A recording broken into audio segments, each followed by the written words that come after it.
Welcome to the Untold Tales audio anthology, written and narrated by Dr. Jeffrey A. Robinson.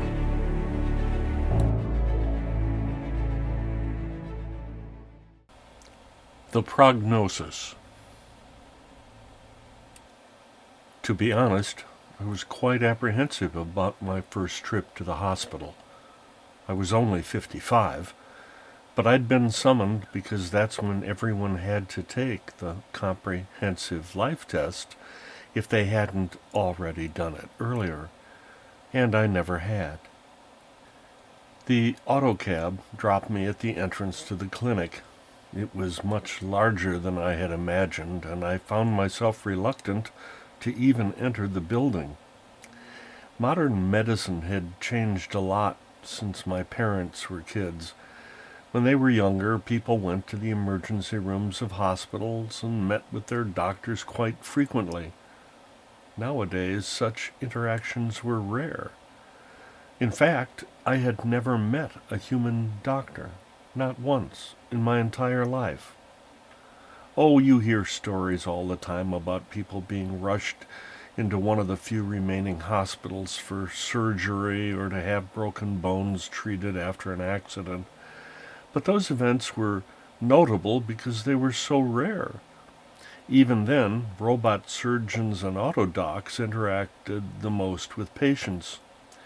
Nowadays, preventive medicine headed off almost all emergencies. You got vaccines for dental cavities and all diseases, at least the ones that I knew about.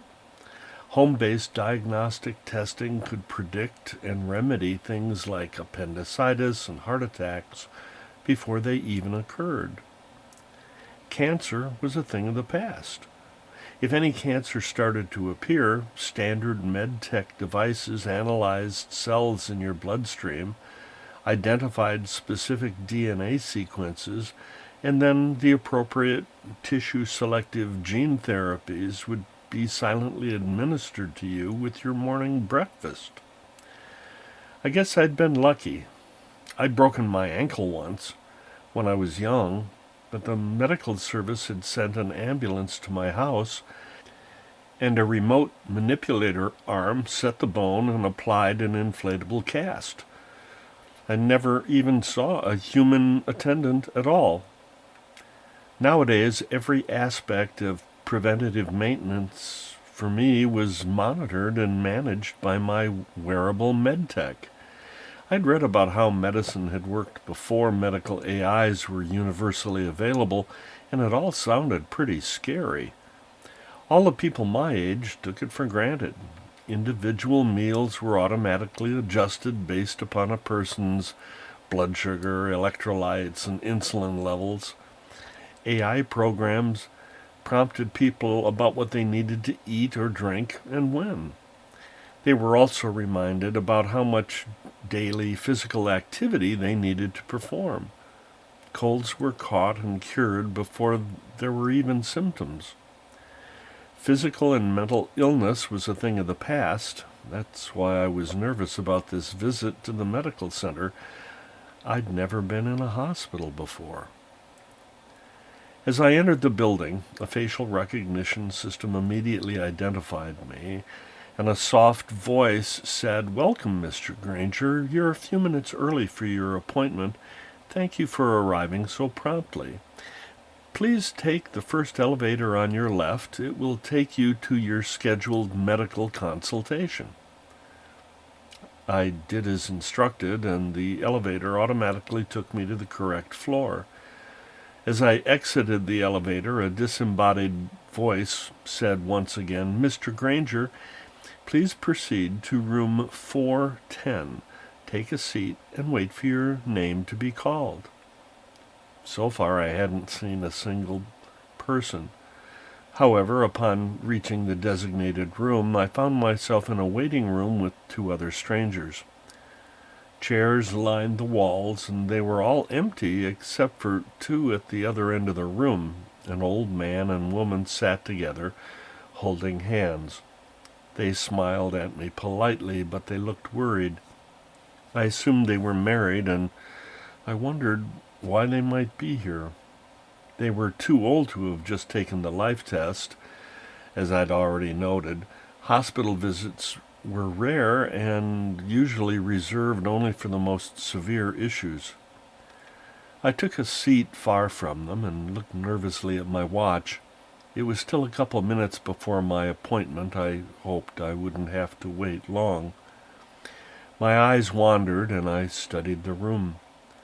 The walls were decorated with electronic picture frames that displayed images of refreshing mountain views, relaxing beaches, soothing streams, and waterfalls.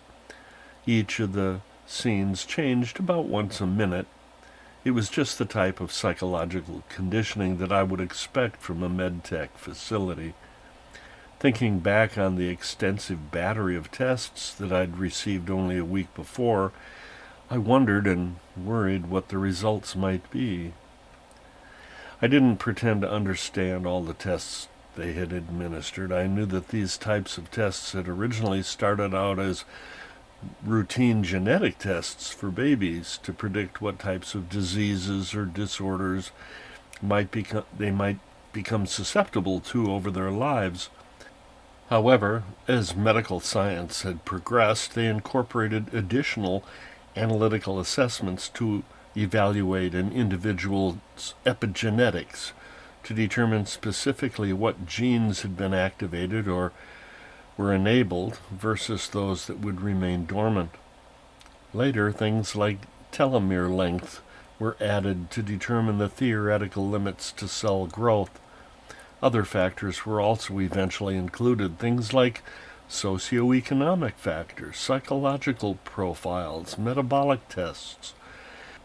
Wearable medtech monitored physical activity, diet, heart rate, blood pressure, all done constantly. The last time I'd been here, I'd been given a series of cognitive and behavioral tests along with dozens of other types of body scans.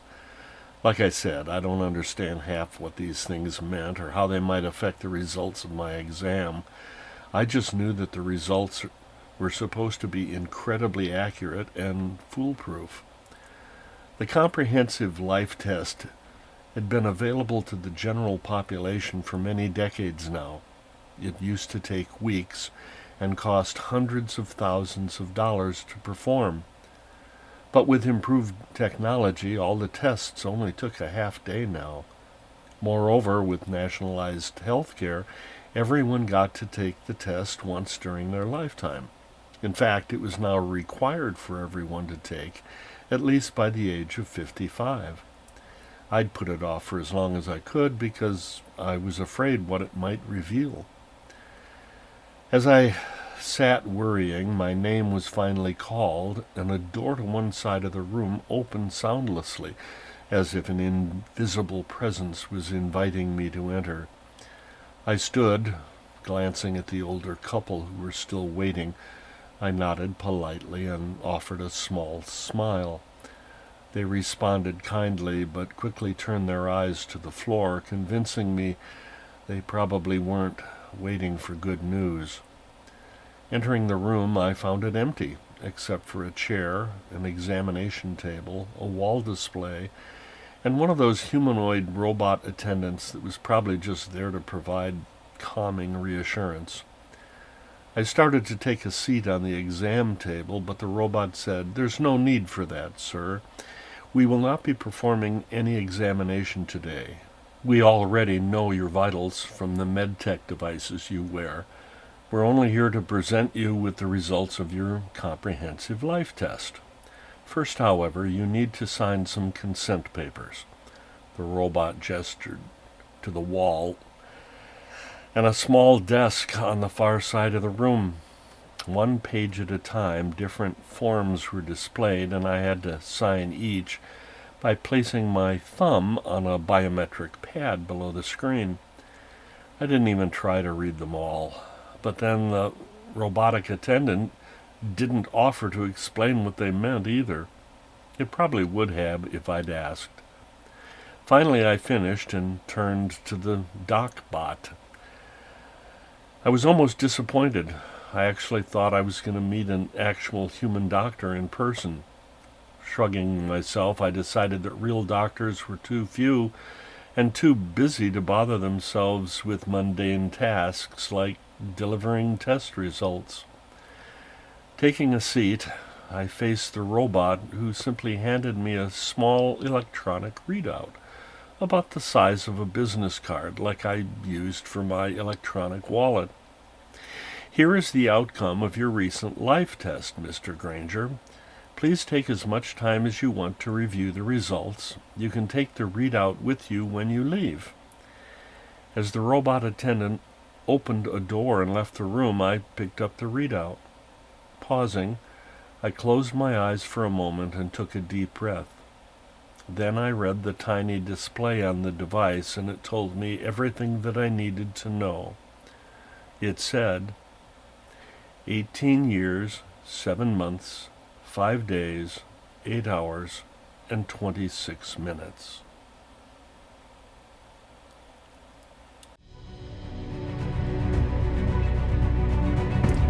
Thank you for listening. As you know by now, we love our listeners, fans, patrons, and supporters. Please let us know what you think of our podcast and our stories. The best way to do that is to subscribe to our podcast at untold-tales.com. By doing so, you'll be added to our mailing list so you can be notified of upcoming episodes, blogs, and other information. Thanks again for listening, and have a great day.